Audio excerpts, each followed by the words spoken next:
Okay, lesson 48. There is nothing to fear.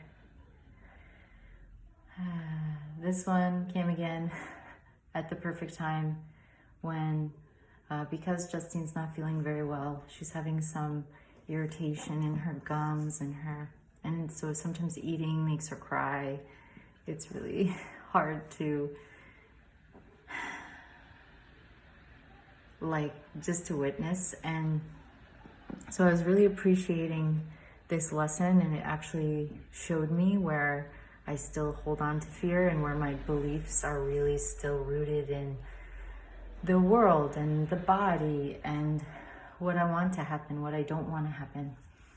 Oh, I just noticed my prayer flag is dipping down, but okay. So, such powerful statements in the lesson, and we just get to practice this all throughout the day. And when possible, close our eyes and really more slowly let the idea sink in. Otherwise, just as many times throughout the day, which is so easy for me. So the idea for today simply states a fact.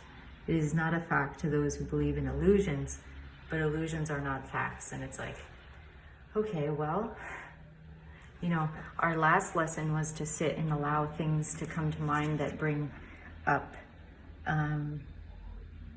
that you've invested fear in. And so I'm just so appreciating the process of going in there and shining the light. I said this in the earlier lessons, is like, I think I took for granted what a gift these lessons are, in that they're saying, this isn't just, because I've said and I've entertained and I've held for myself, there's only love.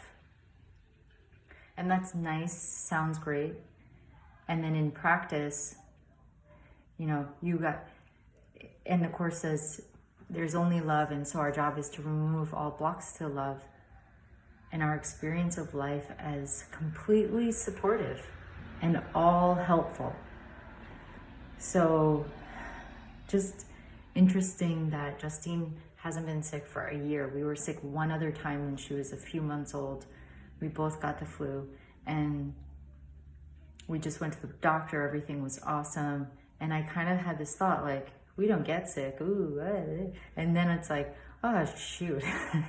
So, but it's an illusion that she's sick in the sense that her true essence is not her body.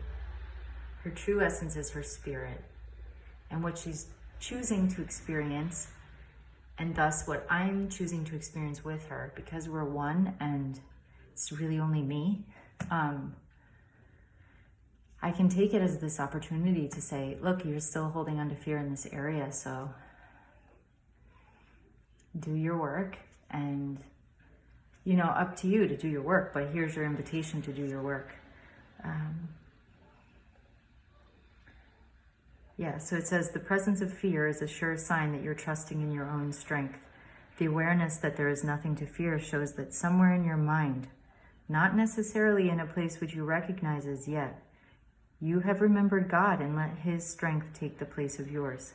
The instant you're willing to do this, there is indeed nothing to fear.